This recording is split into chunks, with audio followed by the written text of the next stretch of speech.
Hola, sean bienvenidos todos a Teología para la Vida. Mi nombre es Rafael Riveros y es realmente una alegría compartir este tiempo con ustedes, compartir un poco de lo que el Señor nos ha enseñado a lo largo de estos años. Y la verdad es que hoy quisiera hablar con ustedes de una pregunta, de un tema que quizás es un poco controversial, pero creo que es determinante la respuesta bíblica ante este asunto.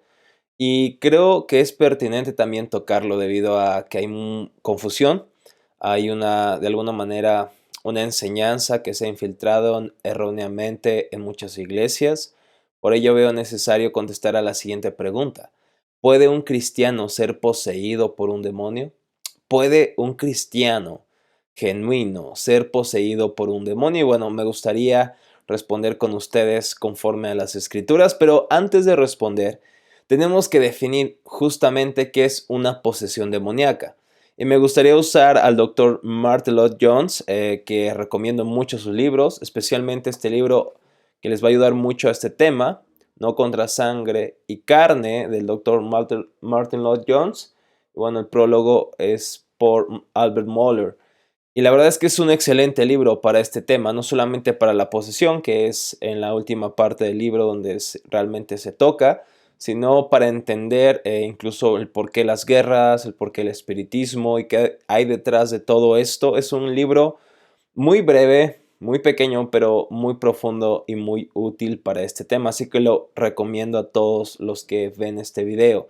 Y bueno, tenemos que definir justamente qué es esta posesión demoníaca y Lloyd Jones, el doctor Lloyd Jones lo dice de la siguiente manera. Una posesión demoníaca es la condición de la persona que está siendo realmente poseída o controlada por otra persona, otra cosa o otra potestad. Por un tiempo uno le pertenece, por así decirlo de alguna manera. A esta otra persona es guiado por esta otra potestad, controlado por este espíritu.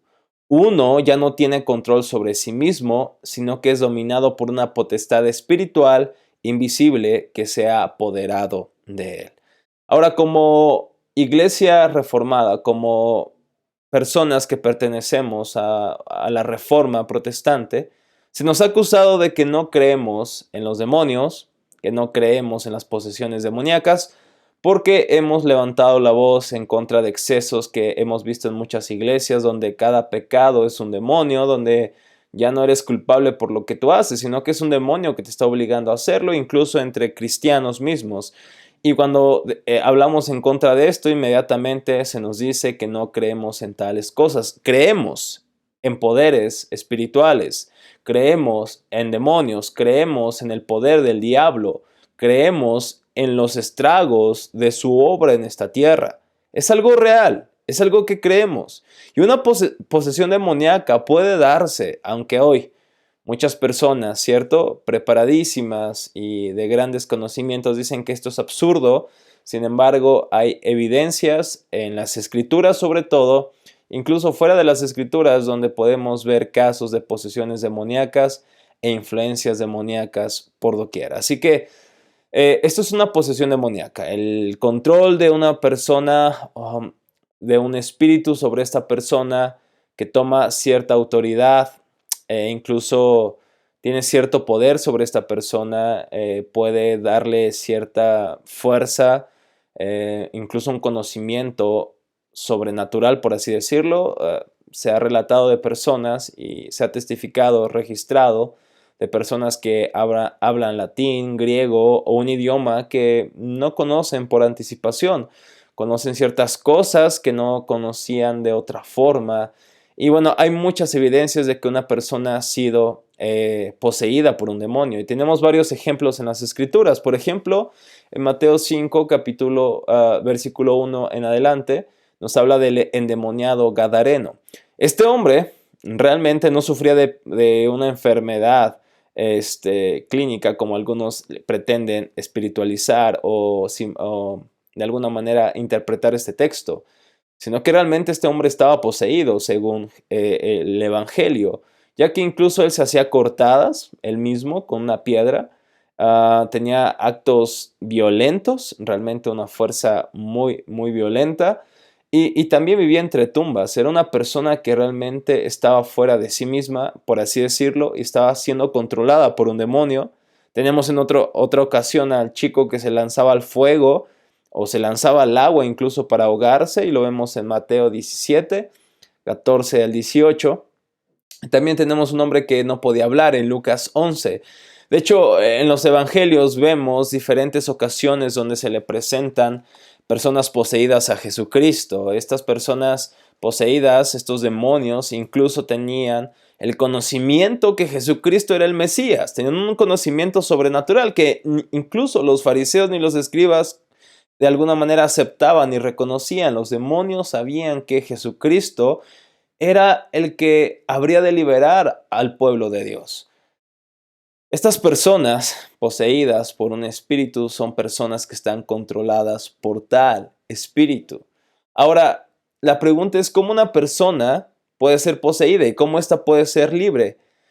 Y hay, de alguna manera, una única respuesta sobre todas las demás respuestas. Algunos dirán que con orar o con exorcizar al demonio o a la persona más bien es suficiente. Sin embargo, para que una persona sea totalmente libre de toda posesión demoníaca, es necesario que esta persona se convierta a Cristo. La mejor manera es que este pobre endemoniado, dice Martyn Lloyd-Jones, se convierta a Cristo.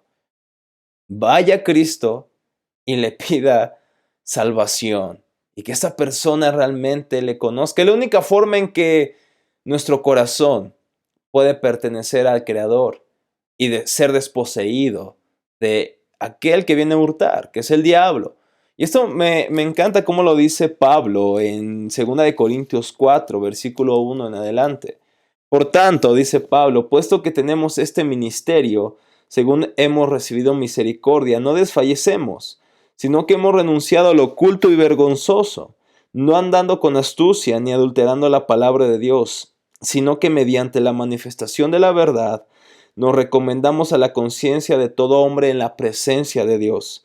Y si todavía nuestro evangelio está velado, para los que se pierden está velado, en los cuales el Dios de este mundo, que es el diablo, ha cegado el entendimiento de los incrédulos para que no vean el resplandor de la gloria de Cristo, que es la imagen de Dios. La pregunta es que nos resalta aquí es ¿por qué el diablo está tan, de alguna manera, esforzado en la tarea de que no veamos la gloria de Cristo? ¿Por qué el diablo y sus demonios tratan de enceguecer nuestra mirada a esa belleza? Dice el versículo 5.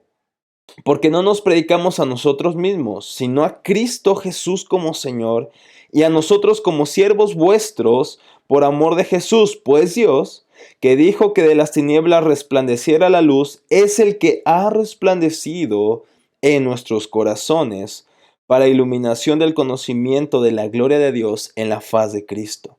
Pero tenemos este tesoro en vasos de barro, para que la extraordinaria grandeza del poder sea de Dios y no de nosotros. Aquí está la respuesta del por qué Satanás impide o busca que no veamos esa gloria. Porque si esa gloria resplandece en nuestros corazones, entonces seremos libres. La única forma en que un hombre o una mujer puede ser libre es que sus ojos sean abiertos a Cristo, que se convierta a Cristo. Porque una vez que te conviertes a Cristo, ahora eres posesión de Él y su espíritu habita en Él. Y ahora tú eres una nueva criatura. Y esto responde a esta pregunta del inicio. ¿Puede un cristiano ser poseído? ¿Puede un cristiano pertenecer a Dios y al mismo tiempo pertenecer al diablo? Y la respuesta es absolutamente no. No sucede así. Primero, porque en el Nuevo Testamento no vemos ningún registro de que cristianos o creyentes sean de alguna manera liberados o exorcizados.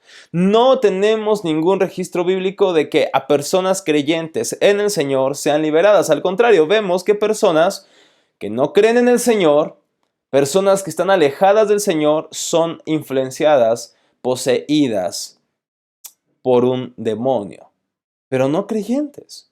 No puede ser posible la posesión del diablo, de creyentes por el diablo, porque el Espíritu Santo es el que habita en nosotros, Él mora en nosotros. Y Dios no va a permitir que en un lugar de nuestro corazón esté habitando el diablo y en el otro el Espíritu Santo. Él viene a sellarnos con su Santo Espíritu y no solamente eso, sino que Él habita en nosotros. Dios y el diablo no pueden habitar en un mismo corazón. Porque como dice 2 Corintios 5:17, somos nuevas criaturas. Y ya no nos pertenecemos a nosotros, le pertenecemos al Señor, no a Satanás, sino al Señor del universo, a Jesucristo. Fíjense lo que dice 1 de Juan 4:4. Ustedes, queridos hijos, son de Dios y han vencido a esos falsos profetas, porque el que está en ustedes es más poderoso que el que está en el mundo. Me interesa esta última parte. Juan dice, el que está en ustedes es mucho más poderoso que aquel que está en el mundo. El que está en nosotros es Dios a través de su Espíritu. El que está en el mundo es el Dios de este siglo, el diablo. Uno está con nosotros y el otro está con el mundo. El Espíritu de Dios está con nosotros. Y el diablo está en aquellos que se alejan voluntariamente del Señor. Y esto es por gracia, mis hermanos. No es porque seamos mejores que otras personas o que aquellos que no le conocen. Es porque el Señor así se agradó y tuvo misericordia de nosotros y no solamente nos salvó y nos dejó, sino que nos dio su mismo Espíritu y habita en nosotros. Por esa razón no puede cohabitar el Espíritu Santo con el diablo en un mismo corazón. Somos de Cristo, le pertenecemos a Cristo y Él es nuestro Señor.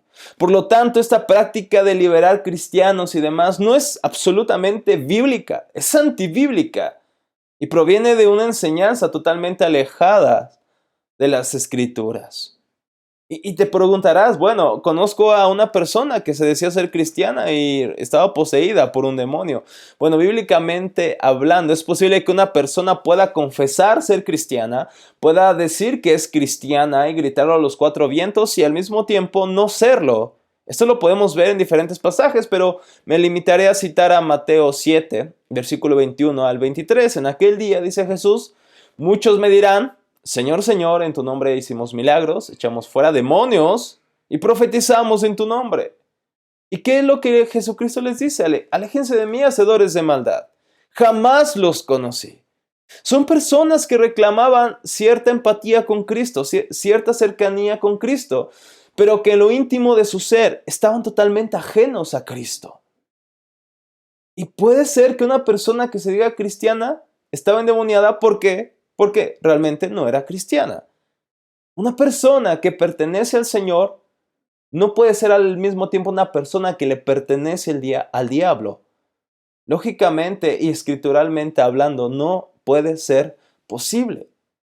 Dejemos esta práctica, dejemos esta idea, esta enseñanza extraña, esta enseñanza no escritural, que nos enseña que incluso en cada pecado que hacemos realmente está un demonio. Está el demonio del alcoholismo, está el demonio del tabaquismo, está el demonio de esto y de aquello y le ponemos nombres a todas nuestras prácticas pecaminosas, haciendo responsable al demonio, a los demonios y al diablo y bueno, justificando nuestras prácticas pecaminosas. Dejemos de hacer eso, somos responsables.